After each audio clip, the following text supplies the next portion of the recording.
আসসালামু আলাইকুম বন্ধুরা, সবাই কেমন আছেন? আশা করি সবাই ভালো আছেন। আজকের কথা হয়েছে যে জামাত শিবিরকে যারা পছন্দ করেন না তাদের জন্য এই কথাগুলো তারা শুনবেন এবং কি প্রত্যেকে শুনবেন কথাগুলো।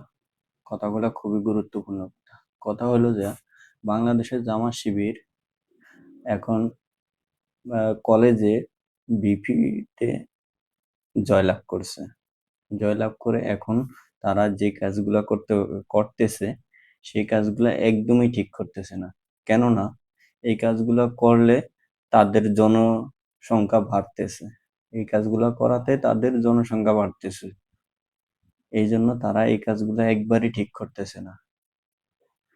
কেননা তারা এই কাজগুলা করে এখন বর্তমান সমাজে তারা তাদের নামগুলা প্রকাশ পাইতেছে। কেননা তারা তো এখন যে কাজগুলো করতেছে এই কাজগুলো একদমই ঠিক করতেছে না। কেননা সেদিন এই যে ক্যান্টিনে গেছে, ক্যান্টিনে যে ক্যান্টিনের ম্যানেজার, মেসিয়ার, বাবুর্চি ওদেরকে যেভাবে কথাগুলো বলছে এগুলি একদমই ঠিক কাজ করে না, এগুলি একদমই ঠিক কথা বলে না।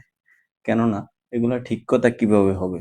ক্যান্টিনে যদি খাবার যদি ভালোই হয় তাহলে তারা ক্যান্টিনে খাবার থেকে তারা কি বাহিরে যাবে খাইতে বললা? তাহলে এটা লস না? ছাত্রদের জন্য এটা বড় দুঃসংবাদ না?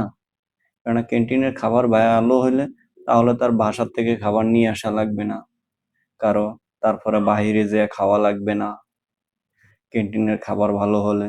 তারপরে যদি ক্যান্টিনের মেসিয়ার যদি ভালো হয় তাহলে বাহিরের সাথে ক্যান্টিনের সাথে তুলনা করা যাবে না যে আমার বাহিরের খাবার ভালো হইতেছে, এখানের খাবার ভালো হইতেছে না কা, তখন তো আর এই কথা বলতে পারবে না।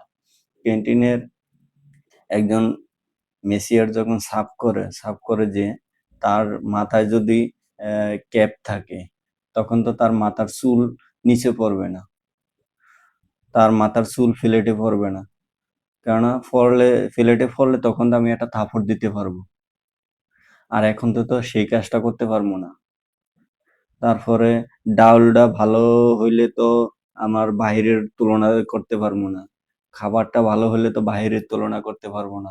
এই জন্য আহ, এখন জামাত শিবিরের নেতারা এখন একদম খারাপ কাজ করতেছে, একবারে নিকৃষ্ট কাজগুলা করতেছে। এই কাজগুলা কেন করে তারা?